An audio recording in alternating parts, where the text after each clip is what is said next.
ছেলেরা বলে যে তোমরা সারাদিনটা ঘরে কি করো, শুয়ে বসে থাকো, ফোন দেখে থাকো, কিন্তু ছেলেরা কখনোই বুঝে না যে মেয়েদের সংসারে কত কাজ থাকে। ওরা কখনো বুঝবেও না আর বুঝতেও চায় না। Welcome to my daily blog.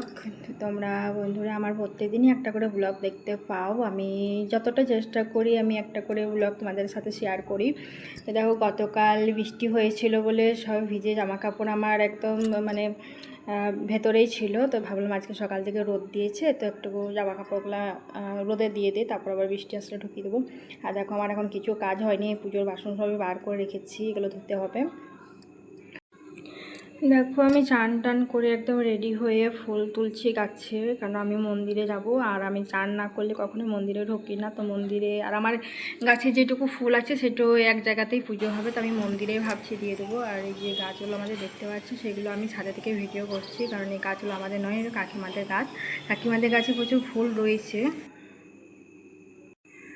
তো দেখো, ওদের অনেক রকমের ফুল রয়েছে, সাদা, হলুদ, আর একটা শিউলি ফুলের গাছও রয়েছে। তো কাকিমা নেই বলে ফুলগুলো সব রয়েছে, কাকিমা থাকলে পরে ফুলগুলো একটাও গাছে থাকে না, সব পুজোতে নিয়ে নেয়। লিও আমার জন্য এখানে বসে ওয়েট করছে। ও দেখছে যে আমি নিচেতে নামলে ও নিচে যাবে আমার সাথে, তো এখানে বসে রয়েছে কতক্ষণে আমি রেডি হয়ে নিচে নামি, আর ও আমার সাথে সাথে নামবে। তা আমি ওকে এখন নিচে নিয়ে যাব না, কারণ আমি এখন পুজোর জিনিস সব নিয়ে যাচ্ছি, আর ও নিচে গেলে আমার অনেক দেরি হয়ে যাবে। দেখো, সিঁড়ি দিয়ে নামছে, আমার আগে আগেই ও নেমে যাচ্ছে। আমি সেই দরজাটা লক করে দিয়েছি, কারণ ও যদি চলে যায় তো আবার অনেক দেরি হয়ে যাবে, আমার জ্বালাবে। আর মন্দির একটা এমন পবিত্র জিনিস যেখানে মানে স্নান টান না করলে ঢুকতে ভালো লাগে না। আর মন্দিরের মানে আমার কাজের লক্ষ্যে দিয়ে আমি মন্দিরটা বলি না যে ধোও, মানে বাইরেগুলোও সব ধুয়ে দেয়, কিন্তু ভেতরটা আমি পরিষ্কার করি, কারণ আমার কারো কাজ আমার ভালো লাগে না, কারণ ওরা বাসি কাপড়ে আসে, সেই জন্য আমার যতই দেরি হোক আমি স্নান টান করে তারপরেই মন্দিরে আসি। আমার দেরি হলেও কিছু নেই, কিন্তু আমি স্নান করেই মন্দিরে ঢুকি। এখনও দেখো, মন্দিরের দরজাটা লক রয়েছে, কেউ খোলে নেই, আর আমি না আসলে কেউ খুলবেও না। আর এটা আমার পরম সৌভাগ্য যে আমি মন্দিরের সেবা করার সুযোগটা পেয়েছি। কতজনই বা পায় মন্দিরের সেবা করার সুযোগ। তো যেহেতু আমার বাড়ির ঠাকুর, সেজন্য আমাকে ভালো লাগে। আর বাড়ির ঠাকুর সেবা না করলে তো হবে না। আর জগন্নাথ ঠাকুরকে দেখো আমি মন্দিরে রেখে দিয়েছি, কারণ আমার বাড়িতে এখন ঠাকুর ঘর সেভাবে নেই, সেই জন্য রাখতেও অসুবিধা আছে, সে নাম হলো মন্দিরেই থাক। আর এটা আমার পরম সৌভাগ্য যে আমি মন্দিরের সমস্ত কিছু আয়োজন সেবা করতে পারি। সবার কপালে হয়তো সেরকম হয় না মন্দিরের সেবা করার সুযোগ। এগুলো মন্দিরে পুজোর বাসন হচ্ছে, এগুলো সব পরিষ্কার করব। দেখো, দুটো তুলসী গাছ কি সুন্দর একসাথে রয়েছে, তুলসী পাতা ছাড়া তো। এদিকে দেখো, মেশিনটাও চালিয়ে দিয়েছে। সকাল সকাল জল স্টক করে না রাখলে কাস্টমাররা সব ঘুরে যাবে, তো সেই জন্য লাইনেরও খুব ডিস্টার্ব হয়, তো মেশিনটা চালিয়ে জল স্টক করে রেখে দিচ্ছে। আর মেশিনটা কিন্তু খুব আওয়াজ।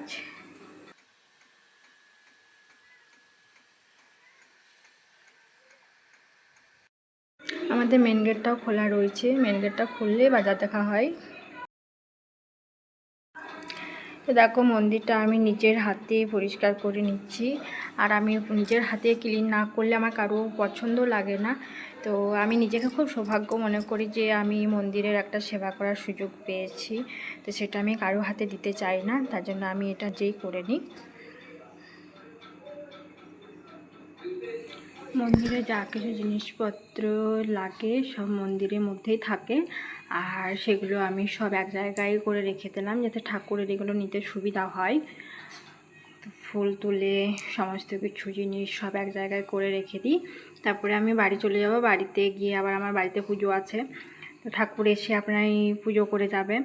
আমি সব জোগাড় করে রেখে দিই, ঠাকুর এসে শুধু পুজো করে যায়, কারণ আমার পুজো করা মানে সময়টা হয় না, তাই ঠাকুরকে দায়িত্ব দেওয়া হয়েছে যে মন্দিরে ও নিজে এসে পুজো করে যাবে।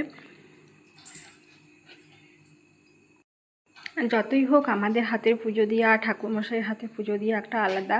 তো ঠাকুর খুব ভালোভাবে পুজো করে যায়, সেহেতু আমরা পারি না অত মন্ত্র করে পুজো করতে, তো সেই জন্য ঠাকুরের হাতে পুজোটা আমরা ভালো লাগে, সেই জন্য আমরা সৌভাগ্য মনে করি যে ঠাকুরের হাতে পুজোটাই দেওয়া হোক। মন্দিরে যা কিছু জিনিস সব মন্দিরেই থাকে, এতগুলো জিনিস মন্দিরে লাগে। নিত্য সেবা প্রতিদিনই হয়। সকালবেলাতে মুকুলদানা দিয়ে ভোগ দেওয়া হয়, আর সন্ধেবেলাতে ফল দিয়ে ভোগ দেওয়া হয়। আর প্রত্যেক দিনই কীর্তন হয় আমাদের মন্দিরে। তো সন্ধেবেলাতে আমাদেরকে খুব ভালো লাগে এখানে খামারের মধ্যে মন্দিরে আসতে, সবাই মিলে বসি, গল্প করি, আড্ডা করি কীর্তন শোনার পরে। তো খুবই ভালো লাগে জায়গাটা।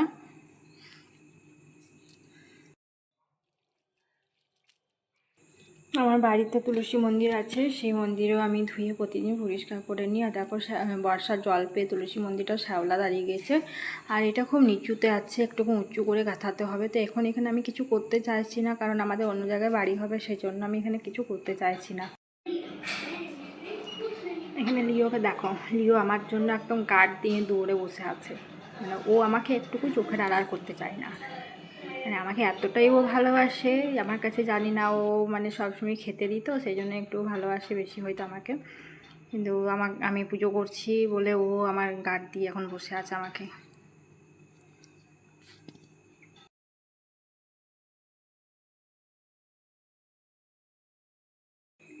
সো আমার রান্নাঘরটা দেখো, রান্নাঘরটা আজকে আমি নিজের হাতে পরিষ্কার করেছি, কারণ কাজের লোকের কাজ যতই করে যাও, ওদের কাজ একটা আলাদা, আমাদের কাজ একটা আলাদা। তো আমি ভাবলাম আজকে রান্নাঘরটা আমি নিজে পরিষ্কার করবো, একটু ঝোল টোল ঝেড়ে নিজের হাতে পরিষ্কার করেছি। তো সেটাই আমি দেখছি যে আজকে মানে একটু বেশ ভালো লাগছে দেখতে।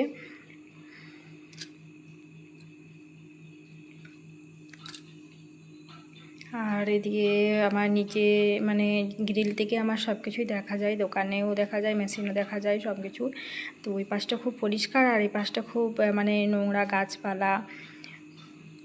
তো দুপাশটা দু রকম আমার। এত বড় খামার বাড়ি কে আর পরিষ্কার করবে? আর এখন বর্ষার জল পেয়ে তো অনেক গ্যাঞ্জার হয়ে গিয়েছে, আবার একসময় এগুলো এত পরিষ্কারও হয়ে যায়। তো ওই যে আমি বললাম না যে আমাদের অন্য জায়গায় বাড়ি হবে, সেই জন্য আর আমি নতুন করে কিছু করতে চাইছি না, কোথাও কিছু করতে চাইছি না।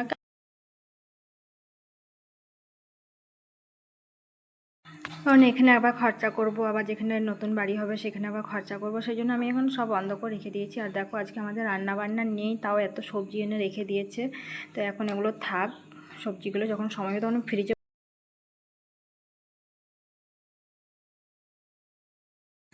আজকে রান্না বান্নাও নেই, নিমন্ত্রণ আছে, খেতে যাব। তো সেই জন্য সব সবজি টবজি আজকে রাখে দিলাম ফ্রিজের ভেতরে। আর দেখো একটা আনারস নিয়ে চলে এসেছে। আনারসটা আমার এখন কাটার সময় নেই, তো যদি ফাঁকা পাই তো কাটবো, কারণ আমাকে এখন আরও বাকি কাজ আছে, সেগুলো করতে।